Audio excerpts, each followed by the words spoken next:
Troisième partie, suite de Plus belle ma Sarthe ce soir avec notre invité Didier Hoft, un céramiste sartois, comme j'ai pu le dire tout à l'heure.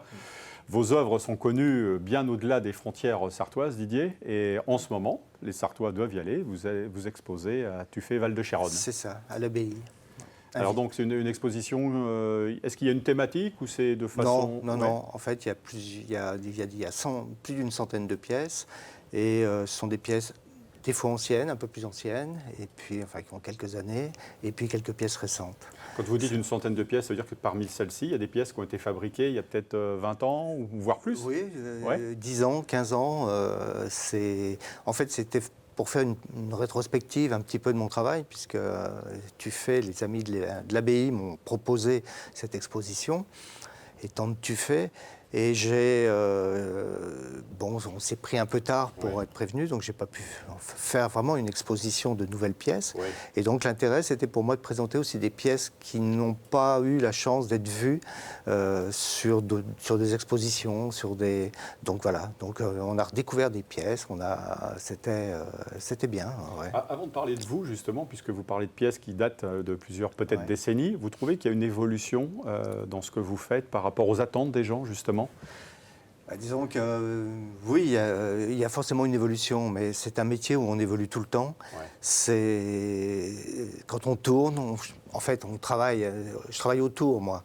Donc on se retrouve toujours avec la même thématique, le rond.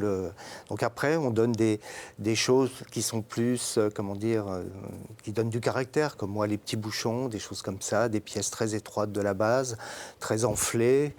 Et ça évolue tout le temps. Donc après, c'est des questions d'émaillage aussi. Je crée mes émaux, je crée mes formes.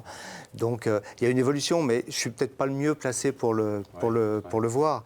Mais on retombe souvent sur les mêmes choses. Mais il y a quand même de l'évolution au niveau des pièces, de la finition. Comme vous venez de le dire, vous travaillez au tour. Ça veut dire que d'autres travaillent comment alors? C'est quoi la différence? Quand on est potier, tourneur, c'est forcément au tour. Après, il y a plusieurs techniques. Il y a le... je ne vais pas trouver le mot, mais ça va être de la sculpture, ça va être du modelage, voilà, ça va être du haut colombin. Il y a énormément de techniques. Chacun peut retrouver son savoir. Mais en général, c'est surtout, il y a du moulage aussi, du coulage. Des formes qui sont coulées, ça se fait beaucoup. Et puis, par exemple, on était à Malicorne tout à l'heure, par estampage aussi. Donc voilà, il y a plein de techniques. Moi, c'est le tour, l'émaillage, la cuisson. Et j'ai cuit, avant d'arriver dans la région, je cuisais au four à bois. Et là, comme je suis arrivé à Malicorne, j'ai été obligé de me faire un petit four à gaz, que j'ai toujours. Bon, justement, parler un petit peu de la genèse de cette histoire. Lorsque vous êtes arrivé à Malicorne, c'est quoi, il y a plus de 20 ans? 98. Et vous êtes arrivé pour travailler, parce que on en a parlé justement, parce que l'émission est consacrée à Malicorne, aux faïenceries Oui, alors moi je travaille de la porcelaine, donc c'était un petit peu le vilain canard dans cet endroit où justement la faïence est reine. Et il était question d'un musée qui n'avait pas encore vu le jour à l'espace Chardon. C'était une ancienne fabrique de grès par contre. Et j'ai pris contact avec le maire et ils ont acheté une maison pour que je vienne m'installer. Et j'y suis resté jusqu'à la création du musée. Voilà. Pour après partir. La maison où on était, c'était très sympa, mais pas de possibilité pour moi de construire un four. C'était compliqué. Donc il a fallu trouver un autre endroit pour s'installer. D'accord. Voilà. Alors après Malicorne, vous êtes arrivé à Tuffet. À Tuffet, directement. Dans la campagne. Et c'est là où vous travaillez maintenant. Voilà, j'ai mon atelier. Où vous fabriquez, où vous confectionnez, bien sûr, toutes ces céramiques. C'est ça. Et avec des escales un peu partout en France. Vous exposez aussi aux quatre coins de France. Vous étiez récemment dans le sud de la France, je crois. Oui, j'ai exposé. Moi, j'ai habité dans le sud de la France. Pour arriver à Malicorne, j'arrivais d'à côté de Perpignan. Et j'expose un peu partout. J'ai fait beaucoup de salons. Et puis là où les expositions m'emmènent. Alors on voit sur ces images. C'est quoi le style Hoft alors, si on devait... je ne sais pas si c'est à moi de le dire, mais ce sont des pièces épurées, le plus souvent assez simples, et qui sont comme agrémenté d'un petit couvercle qui, là, est vraiment ma signature. Et on reconnaît bien mon travail. Enfin, les gens, mes collectionneurs ou les gens qui voient mon travail une fois se rappellent après le travail. Ouais, on parle là, de on vous voit comme des produits d'une finition parfaite, hyper bien soignés. Vous êtes vraiment dans J'essaye. le... Ouais.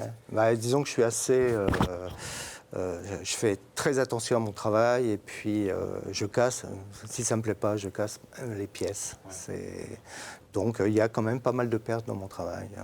C'est le métier dont vous aviez rêvé? Non. Non, pas du tout. Moi, je devais être prof de gym, spécialisation sport de combat. C'était mon rêve. Puis un accident, des choses comme ça, le hasard de la vie a fait que voilà, je me retrouve dans la Sarthe, là où mon frère, donc Patrick Hoft, était que tout le monde connaît ici, voilà. Que l'on salue d'ailleurs si nous voilà. Et Gilles Kervola, qui était donc photographe aussi très connu en Sarthe, qui m'a dit écoute, il y a peut-être une opportunité. C'est grâce à eux que je suis venu m'installer ici, voilà. Ouais. Grâce ou à cause, je ne sais pas d'ailleurs. Et le fait d'habiter, donc en l'occurrence à Tuffet, dans la Sarthe, on va parler est-ce qu'on peut parler d'une terre d'inspiration? Est-ce que ça vous inspire? Où est-ce que vous trouvez l'inspiration justement pour réaliser vos œuvres? Moi, c'est à travers des dessins, alors on pourrait trouver comment dire, une inspiration asiatique sur ces formes-là et sur mes émaillages aussi. Les émaillages qui sont des émaux, des monochromes souvent qui sont comme les céladons, ce sont des émaux très connus, ou les rouges de cuivre. Moi, ce qui m'intéresse, c'est les superpositions des pièces, des émaux. C'est-à-dire que pour donner vraiment quelque chose au toucher. Il y a du relief. Quand on touche les pièces, il y a du relief et ça donne une émotion, ça donne quelque chose. Voilà, c'est ça. C'est créer quelque chose, quoi, que la pièce, elle ne soit pas anodine. Voilà. J'ai cru lire dans un article, justement, dans une critique, que vous aviez des finitions, dignes. C'était un peu des produits à la japonaise, quoi, tellement c'était bien fini, tellement c'était bien. Vous parlez d'Asie, mais... Oui, enfin, le seul rapport avec l'Asie, c'était éventuellement faire des arts martiaux. Voilà, j'y suis jamais allé, je serais tenté, mais j'y suis jamais allé. Donc vous savez, quand on travaille le plus simple possible, on se retrouve dans cette philosophie asiatique très zen et voilà. D'où vient la terre que vous utilisez justement dans vos céramiques? Alors, nous, c'est pas une terre en fait. La porcelaine, c'est pas une terre, c'est une argile qui est fabriquée à partir du kaolin, qui sont des carrières qu'on trouve comme ça, et on mélange des feldspaths, des choses comme ça, d'autres argiles pour la rendre plastique. Et donc voilà, ça c'est une argile. Le grès, on le trouve, c'est une décomposition de feldspath, voilà.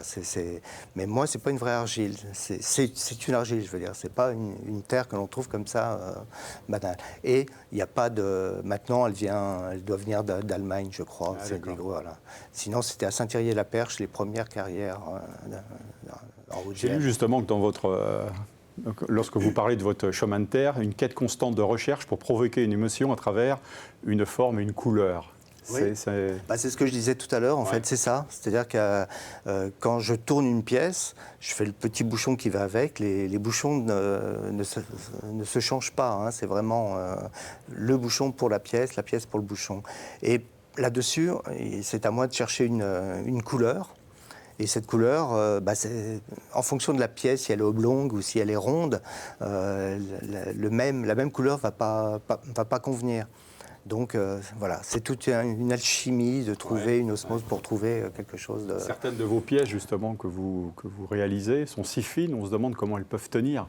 Ça aussi, c'est un défi que vous vous lancez C'est la base, en fait. C'est la base qui est surtout fine, parce que des fois, les pièces sont un peu plus lourdes quand même, parce qu'il faut qu'elles tiennent debout. Donc la base est souvent un peu plus lourde, mais la base est très étroite, car en fait, c'est ce qui donne l'élégance à la pièce. C'est ce qui donne cette rondeur.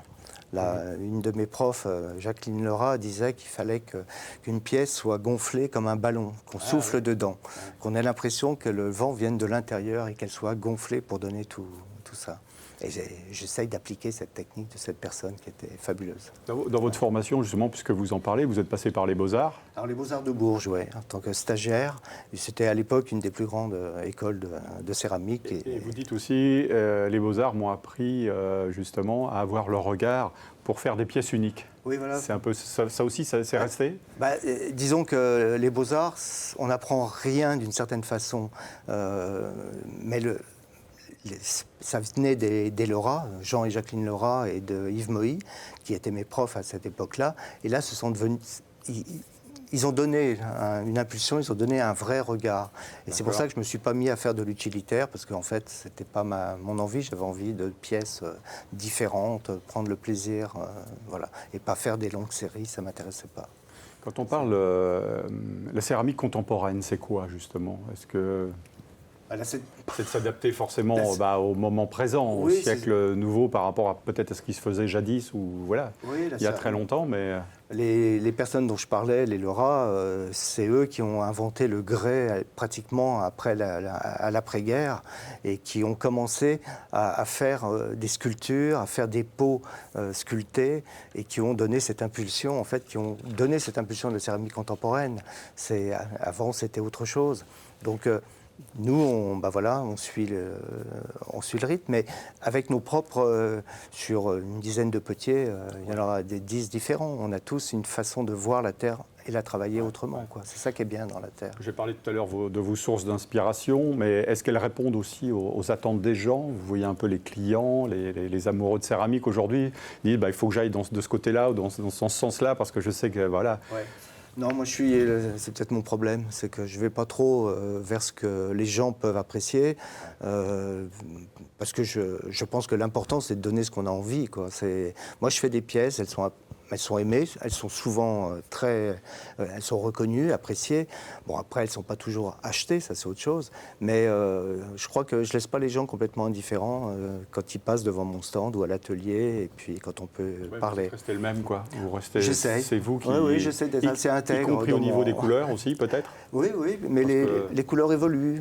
Là, ces derniers temps, je me suis remis à faire du bleu que je ne faisais plus et qu'on me demandait depuis très longtemps. Donc, je ne sais pas si je me suis laissé aller à faire ce que les gens voulaient, mais c'est parce que ce bleu-là me plaisait. Ouais. Sinon, je ne l'aurais pas fait. Et vous privilégiez l'aspect esthétique, on va dire, à l'aspect pratique, à l'aspect un peu utilitaire, vous l'avez dit tout à l'heure, aussi, alors qu'il y a peut-être des tendances, justement, aujourd'hui, où on privilégie peut-être l'aspect utilitaire, parce que les gens se disent, oui, c'est bien, mais à quoi ça va servir, sinon que d'être exposé dans un... Oui, c'est sûr. Mais bon, vous êtes on peut dire que vous êtes un puriste, quoi. Vous êtes resté authentique. Oui, j'essaie d'être le plus, très intègre dans mon travail, et puis après donner ce que je ressens. Moi, donc c'est pas toujours facile. Bravo Didier.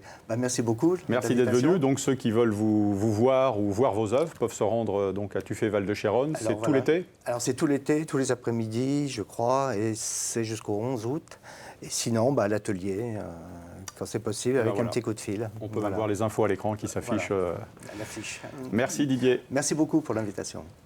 Merci, bonne fin de soirée et encore merci de nous avoir suivis dans Plus belle Massart. On se retrouve la semaine prochaine pour la dernière émission de la saison 2023-2024 du côté de Saint-Georges-du-Bois. Bonne fin de soirée.